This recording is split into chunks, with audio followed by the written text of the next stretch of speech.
Rangsakni takoksong bukoksong norok tai tongo tabuk TMB News and Entertainment Channel.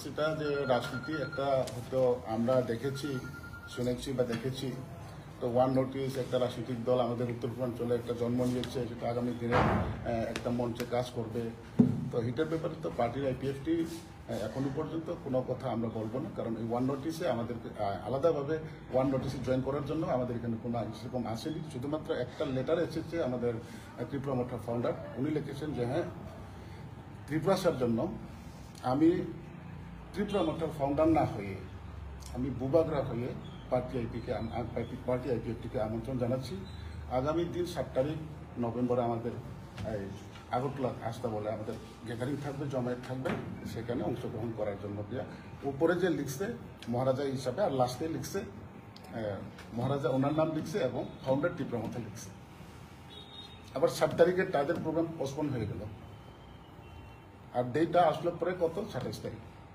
R postpone হয়ে গেছে সেটা আমাদের কোনো ইনফরমেশন নেই চিঠি দিয়েছে একজন বুবাগরা হিসাবে চিঠির লাস্টে লিখেছে ত্রিপুরা মোটর ফাউন্ডার 7 তারিখ পোস্টপোন হয়েছে ইনভিটেশন যাকে করেছে উনি পোস্টপোন হওয়ার পরে তো একটা খবর তো দেওয়া দরকার ছিল না যে হ্যাঁ আমরা আপনাদেরকে ইনভিটেশন করেছি এই 7 তারিখে আমাদের আগরতলায় একটা প্রোগ্রাম হতে যাচ্ছে এই হিসাবে আমি আপনাকে ইনভিটেশন দিয়েছি কিন্তু কোনো কারণে আমরা এই প্রোগ্রামটা পোস্টপোন করতে বাধ্য হয়েছে আগামী দিন তারিখ নির্দিষ্ট হলে পরে আপনাদেরকে আমি দ্বিতীয়বার ইনফর্ম দিয়ে দেবো কিন্তু আমাদের এখানে সেরকম কোনো ইনফরমেশন নেই বা 27 তারিখে আবার তাদের প্রোগ্রাম ঠিক হয়েছে সেটাও আমাদের কোনো ইনফরমেশন নেই আবার উনি বুবাগরা হয়ে যখন আমাদেরকে ইনভাইট করেছেন কিন্তু আমরা প্রোগ্রাম দেখেছি কিন্তু ত্রিপুরা মোটর ফ্ল্যাগ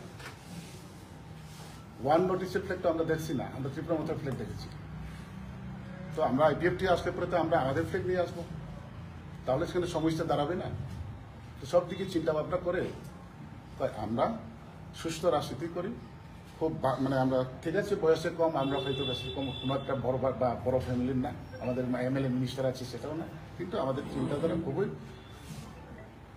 স্লো এবং সঠিক চিন্তাধারা নিয়ে আমরা কাজ করি আপনারা জানেন না ঠিক আছে আমি যা বলা বলছি এখন ডিটেইলস আমার জেনারেল সেক্রেটারি অনারেবল আমার জেনারেল সেক্রেটারিকে আমি দায়িত্ব দিয়েছি আপনারা ওনার কাছ থেকে সমস্ত দিকটা আপনারা নিয়ে নেবেন ধন্যবাদ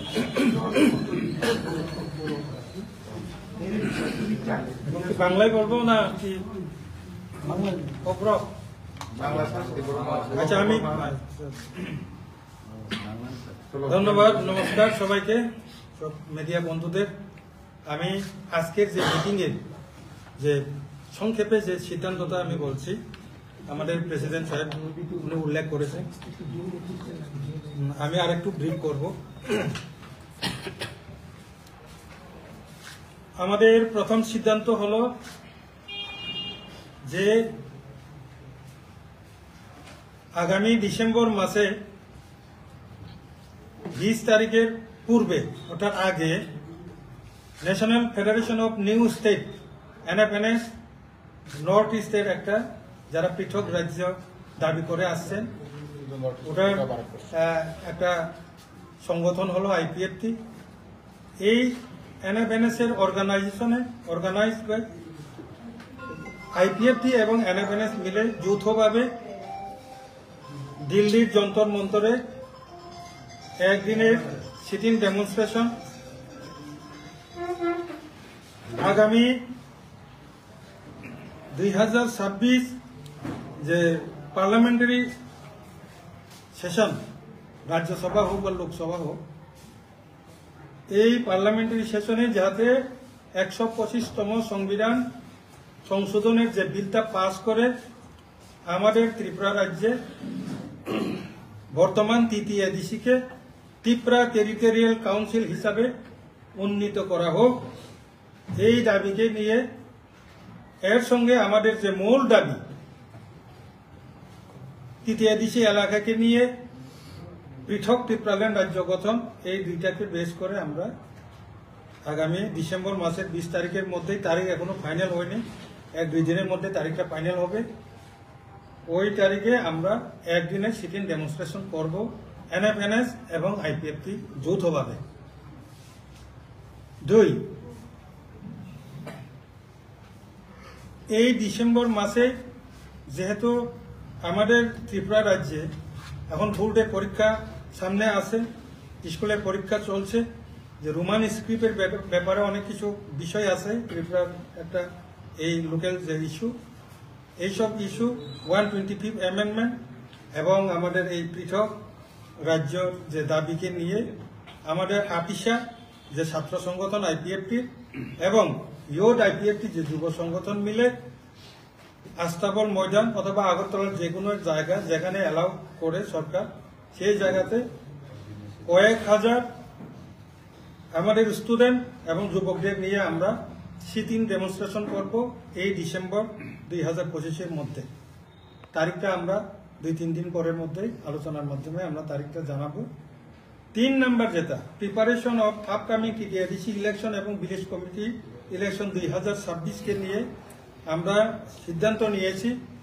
সিদ্ধান্তটা এর আগে আমাদের কোর কমিটিতে সিদ্ধান্ত নেওয়ার ছিল। এই কোর কমিটির সিদ্ধান্তকে আজকে সিইসি আমাদের সেন্ট্রাল কেন্দ্রীয় কার্যকরী কমিটি আইপিএফটি অনুমোদন দিয়েছে। এটা সংক্ষেপে আমি বলবো, আপনারাও জানেন, আপনারা রিপোর্টার, আপনারা জানেন যে আমরা মডেলিটি কমিটি বিজেপি এবং আইপিএফটি সরকার গঠনের পর আমাদের দাবি দাওয়াকে নিয়ে বিবেচনার জন্য একটা মডেলিটি কমিটি গঠন করা হয়েছিল। এই মডেলিটি কমিটির সুপারিশ অনুসারে টিটিআইডিসিকে ত্রিপুরা টেরিটোরিয়াল কাউন্সিল, যেখানে 30টা সিট বর্তমানে আছে, সেটাকে 50টা আসন বিশিষ্ট এবং 44টি দপ্তর, যে এই যে টিটিসি, সেই সুপারিশ ক্রমে টিটিসিকে 125 অ্যামেন্ডমেন্ট 125তম সংবিধান সংশোধনের মাধ্যমে এটাকে বিল পাস করিয়ে নেওয়ার জন্য গত 2019 council of minister Tripura legislative assembly government of Tripura, আমাদের দাবি নয়, ত্রিপুরা মন্ত্রিসভার কাউন্সিল অফ মিনিস্টার তারা অলরেডি পাস করে পাঠিয়েছে পার্লামেন্টে। এখন শুধু এটা অনুমোদনের বাকি, বিল পাস হওয়ার বাকি। আমরা চাইছি 2026-এর যে নর্মালি যে টিটিআইডিসি ইলেকশন হওয়ার কথা, সেই টিটিআইডিসি যে নির্বাচন, এটা এডিসির নির্বাচন না হয়ে টিটিসির নির্বাচন যাতে হয়, এই দাবি আমরা সামনে রেখে আগামী যে এই 22 তারিখ ডিসেম্বরে যেখানে যন্তর মন্তরে গিয়ে আমরা সেটা দাবি করব, আর রাজ্য সরকারের কাছেও এই চিঠি লিখব। পাশাপাশি আমরা আইপিএফটি পলিটিক্যাল পার্টি চাই 2026-এর যে এডিসি ইলেকশন, সেটা টিটিআইডিসির ইলেকশন না হয়ে 125 অ্যামেন্ডমেন্ট বিলের মাধ্যমে টিটিসির ইলেকশন যাতে হয়। 2, এরপরেও যদি এটা যদি না হয়, তো বর্তমানে আমরা আইপিএফটি, বিজেপি এবং ত্রিপুরা 3টি দলের জোট রয়েছে আমাদের রাজ্য সরকারে। আইপিএফটি প্রথমে চাইব এই টিটিসি যে ইলেকশনে আমরা 3 দলের মধ্যে সমভাবে আসন বন্টনের মাধ্যমে বিজেপি, ত্রিপুরা, আইপিএফটি মিলে যৌথভাবে অ্যালায়েন্স করে আমরা ভোটের ময়দানে নামার জন্য আমরা প্রাথমিক আমাদের প্রচেষ্টা থাকবে। আর যদি না হয়ে থাকে, তখনকার পরিস্থিতি অনুসারে কোন দলের সঙ্গে জোট করার মতো যে পজিশন, আমরা এর আগে ভাগে আমরা সেটা বলতে পারবো না। আমাদের ইচ্ছা আমরা জানিয়েছি যে আমরা 2026-এর ইলেকশনটা এই নর্মাল টিটিআইডিসির ইলেকশন না হয়ে টিটিসির ইলেকশন হোক 125তম সংবিধান সংশোধনের মাধ্যমে, আর এটা ত্রিপুরা, বিজেপি, আইপিএফটির অ্যালায়েন্সের মধ্যেই সরকারটা ইলেকশনটা কন্টেস্ট যাতে হোক, এটা আমাদের আইপিএফটি চাই, আমাদের ইচ্ছা। তারপরেও আমরা ফাইনালি আমরা সিদ্ধান্ত নিতে পারবো না, তখনকার পরিস্থিতি, পলিটিক্যাল পরিস্থিতির উপর বিবেচনা করে তখনকার যে ফাইনাল পরিস্থিতি, ফাইনাল সিদ্ধান্ত আমরা তখন বিবেচনা করব, আমরা আমাদের সিদ্ধান্ত। এইটাই আমাদের মূলত আজকের মিটিংয়ের সিদ্ধান্ত।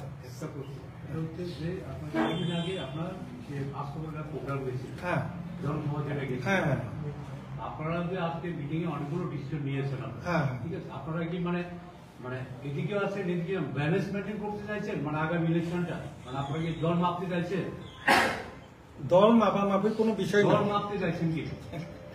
সেই আইপিএফটি এইসব দল মাপা অথবা এইসব জায়গাতে আমরা বিশ্বাস করি না। আইপিএফটি পলিটিক্যাল পার্টি হিসাবে রাজনীতিতে ভোট পলিটিক্সে অংশগ্রহণ করতে হবে, নির্বাচনে লড়াই করতে হবে, করবে। আচ্ছা আমাদের মূল দাবি, আমাদের যে মূল ডিমান্ড, এটাকে এই আন্দোলনটাই আমাদের মূল। এখন ঠিক আছে, আপনারা উল্লেখ করেছেন যে আমাদের প্রেসিডেন্ট সাহেবও কিছু উল্লেখ করেছেন যে আমাদের মহারাজ ভূভাগরা প্রদ্যুৎ কিশোর দেববর্মা আমাদেরকে ইনভাইট করেছে তাদের ওয়ান নর্থ ইস্ট ওয়ান পার্টিতে যোগদান করার জন্য। তো আমরা বলেছি আইপিএফটি বর্তমান যে পজিশনে নিজেদের দল ভেঙে অন্য কোনো দলের মার্চ হওয়া এইরকম চিন্তা ভাবনাতে নাই। কারণ যেহেতু সেটা শুধু এটা তীব্রামথার প্রোগ্রাম না, গত 27 তারিখ যে প্রোগ্রাম, এটা কিন্তু তীব্রামথার প্রোগ্রাম না, মূলত এটা ওয়ান নর্থ ইস্ট ওয়ান পার্টির প্রোগ্রাম।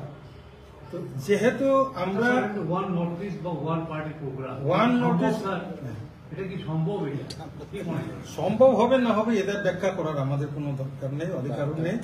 আমরা আমাদের পজিশনটা বলছি, আমরা আইপিএফটি আমাদের দল ভেঙে কোনো দলের সাথে মার্চ করা অথবা মিলিয়ে যাওয়া এইসব পজিশনে আমরা নেই।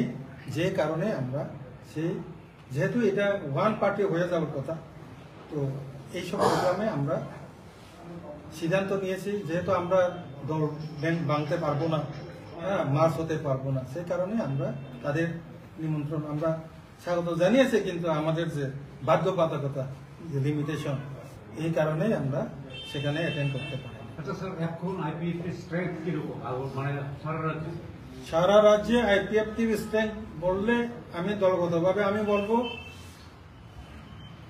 আইপিএফটি এককভাবে সরকার গঠন করতে পারবে না এডিসি ইলেকশন অথবা বিধানসভা ইলেকশনে, কিন্তু আইপিএফটিকে বাদ দিয়ে ত্রিপুরা রাজ্যে না রাজ্য সরকার না এডিসি সরকার কেউ গঠন করতে পারবো না। 99% না 100% আমি চ্যালেঞ্জ দিয়ে আমি বলতে পারবো মানে এই পজিশনে আছে। আগামী দিনে এডিসি ইলেকশনই হোক বা ভিলেজ কাউন্সিল ইলেকশনই হোক বা বিধানসভাই হোক, এই ক্ষেত্রে আইপিএফ একটা ফ্যাক্টর হতে পারে। অবশ্যই অবশ্যই। স্যার আরেকটা বিষয় হচ্ছে স্যার, বহুদিন ধরে আপনারা সরকারের সাথে আছেন, তারপরে আপনাদের যে দাবিগুলো 125 অ্যামেন্ডমেন্ট হোক, আলাদা ত্রিপুরা রাজ্য হোক, হ্যাঁ, আপনারা বারবারই দাবি করে আসছেন এবং রাজ্য সরকার একদম সঠিকভাবে বলে দিয়েছে যে তারা আলাদা রাজ্যের পক্ষে নয়, তারা জনজাতিদের উন্নয়নের পক্ষে।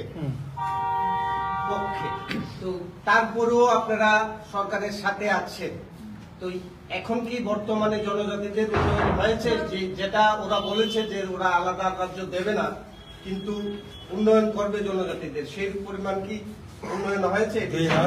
2018-তে আইপিএফটি যখন বিজেপির সঙ্গে জোট গড়েছিল, তখন আমাদের দাবি দাওয়াকে বিবেচনা করবে এবং সেটা বিবেচনা করার জন্য মডেলিটি কমিটি গঠন করা হবে। মডেলিটি কমিটি যা সুপারিশ করবে সেটা আমরা এই ত্রিপুরা রাজ্যে এটাকে ইমপ্লিমেন্ট করব, এই হলো কথা। সেই জোটের যে শর্তাবলী মোতাবেক মডেলিটি কমিটি গঠিত হয়েছে। আমি বলেছি রাজ্য সরকারকে ধন্যবাদ জানাই, 2018-তে সরকার গঠন হয়েছে, 2019-এর মধ্যেই মডেলিটি কমিটির সুপারিশ ক্রমে এই ত্রিপুরা টেরিটোরিয়াল কাউন্সিল তারা 125 অ্যামেন্ডমেন্টের মাধ্যমে এই বিধানসভাতে কাউন্সিল অফ মিনিস্টার অ্যাপ্রুভ নিয়ে ত্রিপুরা লেজিসলেটিভ অ্যাসেম্বলি রাজ্য সরকার পার্লামেন্টে পাঠিয়েছে। রাজ্য সরকারের কাজ তো শুধু পার্লামেন্টে পাঠানো, এর থেকে বেশি তো এটাতে পারবে না, বাকি কাজ তো পার্লামেন্টে। যে কারণে রাজ্য সরকারকে আমরা এই জায়গাতে দোষ দিতে পারবো না, কারণ এখন রাজ্য সরকারের সব কাজটা মডেলিটি কমিটির যে সুপারিশ, এটা রাজ্য সরকার তার কাজটা সেরে নিয়েছে, এখন শুধু পার্লামেন্টের ব্যাপার। আচ্ছা, তো এই যে আমাদের রাজ্যে 2 জন পার্লামেন্ট সদস্য আছে, তো দেওয়ার পরেও এখন পর্যন্ত এটা পার্লামেন্টে রেজ করা হয়নি। তো এই বিষয়টা কি আপনারা এই যে 2 জন সদস্য আছে তাদের পৌঁছতে দেবেন? দেখুন, দাবি দাওয়া সম্পর্কে তারা এমপি, যারা এমএলএ আছেন, যারা এমপি আছেন, আমরা তো রিকোয়েস্ট রেখেছি আগেও, এখনো রাখবো। সঙ্গে আমি একটা ভালো সুখবরটা আমি আপনাদের সঙ্গে আপনাদের মাধ্যমে শেয়ার করতে চাইছি। আপনারাও জানেন, গত 2 দিন আগে chairman, honourable chairman national commission for schedule tribe, আপনারাও নিশ্চয়ই খবরটা কাভারেজ করেছেন। যে একটু ব্রিফ হিস্ট্রি আমি বলবো। 2018 থেকে 2022 5 বছরের একটা সরকার ছিল, বিপ্লব দেবের সরকার। এই 5 বছরের টার্মে মাননীয় তখনকার মুখ্যমন্ত্রী বিপ্লব কুমার দেব 2020-তে তাইলে চিঠি লিখেছে যে এই 125th অ্যামেন্ডমেন্টকে তাড়াতাড়ি ইমপ্লিমেন্ট করা হয়। 2022-এ শেষের দিকে honourable tribal welfare minister Rampada Jamatia ji তাইনে চিঠি লিখেছে তার মিনিস্ট্রির যে পেজে যে 125th অ্যামেন্ডমেন্টকে তাড়াতাড়ি ইমপ্লিমেন্ট করা হয়। পরবর্তী 2023 থেকে এখনের যে নেক্সট ডক্টর প্রফেসর মানিক সাহার নেতৃত্বে সেটা এখনো কিন্তু আমাদের মুখ্যমন্ত্রী অথবা ট্রাইবাল ওয়েলফেয়ার মিনিস্টারের ভাবে সরকারিভাবে এখনো পর্যন্ত চিঠি লেখা হয়নি। কিন্তু 3 বছর চলছে, লেখা হয়নি। কিন্তু national commission of tribal welfare honourable চেয়ারম্যানের মাধ্যমে আমাদের মিনিস্টার আমাদের সঙ্গে আছে, উনি একমাত্র এমএলএ এবং মিনিস্টার যে লিখিতভাবে ওনার যে মিনিস্ট্রি পেড ডিউ লেটারের মাধ্যমে 125th অ্যামেন্ডমেন্টকে যেভাবে বিপ্লব কুমার দেব মহোদয় এবং রামপদ জমাতিয়া মহোদয় মন্ত্রী হিসাবে যেভাবে চিঠি লিখেছে, উনি আগামী যে ইমিডিয়েট যে পার্লামেন্টারি সেশনে যাতে উইন্টার সেশনের মধ্যে এটা যাতে পাস করে এখানে টিটিসি ইমপ্লিমেন্ট করা হয়, এই ডিমান্ড রেখেছে। আলাদা কোনো এমপি অথবা কোনো এমএলএ, এসকে এমএলএ কেউ লিখিতভাবে এরকম কোনো মেমোরেন্ডাম সাবমিট করেনি। তাই আমাদের দলের তরফ থেকে আমাদের মন্ত্রী শুক্লাচরণ নোয়াতিয়াজিকে আমরা আজকে হাউসে ওনাকে ধন্যবাদ জানিয়েছি। তো অন্তত 2022-এর পর 2023 থেকে 2025-এর মধ্যে অন্তত একজন মন্ত্রী যিনি 125th অ্যামেন্ডমেন্টকে তাড়াতাড়ি ইমপ্লিমেন্টের জন্য লিখেছেন চিঠি। তো এখন তারা লেখা না লেখা তো তাদের ব্যাপার। আমাদের রিকোয়েস্ট থাকবে, আমাদের মিনিস্টার যেভাবে লিখেছেন আপনারাও লিখুন, রিলেটেড যারা আছে, এটা আমাদের রিকোয়েস্ট থাকবে আপনাদের মাধ্যমে। ধন্যবাদ।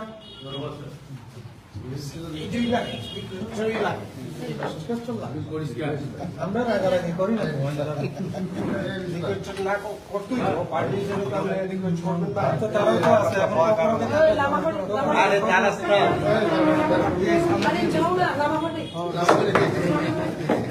তো আছে আসল।